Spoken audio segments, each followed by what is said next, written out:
Hi, I'm Emma Wang. Today I'm going to talk about Step Tutor. It's a system we have developed to support students through step-by-step example-based feedback. Students get stuck in many ways during programming, from as high level as not knowing what to do to as low level as not knowing how to debug. And this has led to frustration and causing them to quit learning. And although in an ideal world, an instructor can always be there to help a student when she's stuck, it is not always the case in today's CS education.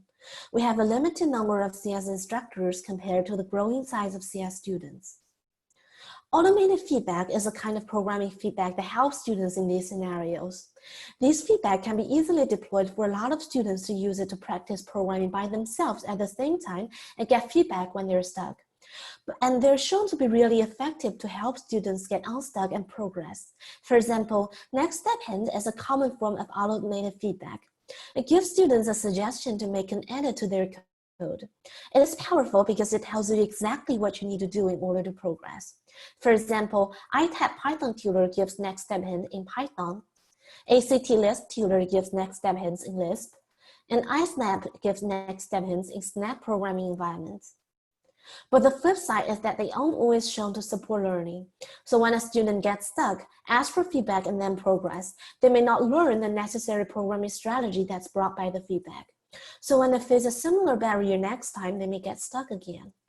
And students explain that Next Step Hints is difficult to understand. I wasn't sure why iSnap was offering the help that it was offering. It was just like, here's a suggestion, but why? So when we look into the form of Next Step Hints, we can see that it just offers one edit at a time. It lacks of context and it helps the progress by giving away part of the answer, and this can create reliance. So the question is, how can we help these students to both progress and learn? So we have designed Step Tutor. Like iSnap, Step Tutor is an extension to the Snap block-based programming environment. It improves Next Step Hint by giving one meaningful step at a time. And a meaningful step should be self-contained and large enough to meaningfully change the program's output, so it is usually more than one single edit, but small enough to be easily digested. So for example, from this triangle to this nested triangle. You can learn the example by comparing the left and the right scripts. On the left is the code similar to your own code, and on the right is the code that completes one more step towards the solution. We have designed the code comparison panel because comparison is a powerful way for students to learn from examples and generalize domain principles. You can also learn the example by click and run it. We use the click and run buttons because novice experience example comprehension hurdle when reading code. And self-explanation prompts, we designed these self-explanation prompts because self-explanation is critical towards learning from feedback. But such self-explanation does not emerge spontaneously without carefully designed prompts. So we ask students to describe the difference between the left and the right example to help them self-reflect. So here's an example of how students use Step Tutor. It is at the final stage of his programming task. The student, he was already able to draw the row of hills that changes colors, but his code is very long because rather than using a repeated block, he chose to manually repeat the block 5 times to draw the 5 stripped hills. If you were to convey what's wrong with the code, there would be no way to do it with just a single edit. What you really need to tell the student about is the use of nested loops, and it is a really difficult concept for an automated system to explain. But watch how the Step Tutor demonstrates the appropriateness of using nested loops. So the student opens the feedback window, and he hovers on the after code to see what's in it. And he was reading and hovering the example code. And then, now he put his own code by separating his code and have realized that he just needs 1/5 of his total amount of code to do the task. And the student now goes on editing his code and understanding the examples and continuing his own task. To understand students' experience with Step Tutor, we have asked 9 undergraduate students from 2 programming courses to conduct a user study. We asked them to start with a 15-minute Snap tutorial, a think aloud practice, and then do the first programming task with Step Tutor, and follow up with an interview, and another programming task, again with step tutor and another interview. And we have sorted their discussions during interviews using the 6-phase thematic analysis.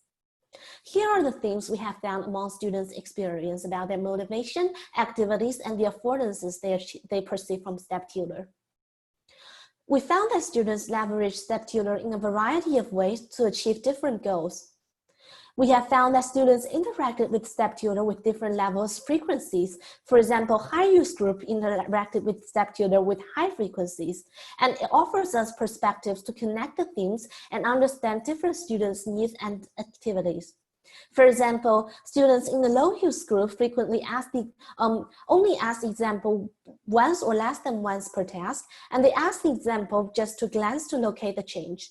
I just wanted to glance at it to get what a particular value on the block was. On the other hand, the high use group are engaged in example copying behaviors, but they also discuss engaging in self-explanation, running, and understanding the examples. They have explained connecting a series of examples because I can see how the examples is evolving from one single square to all these squares and then increase the thickness. And they also explain transferring a series of examples to the next task. So this leads to our next finding, which is that students engage in the types of behaviors that related words suggest would lead them to progress and learning. Remember that we have designed step tutor in order to help students learn by giving them a meaningful step and help them to self-explain. So students explained comparing step tutor with next step hints, which they have experienced in classroom, that hints is telling me things that I already know, but step tutor gives the entire coding to see how it was. Although students in the low use group also explained that they would prefer hint because using the hint feels like I could do this, I just need a push. So this leads to our future work, which is to include a controlled evaluation of step tutor to understand whether step tutor supports learning or progress. And also our results shows that students in the low use group and high use group interacted with the step tutor with completely different ways using with different motivations, which encourage us to help students by offering personalization. Thanks for listening, and feel free to send me an email about any questions and feedback.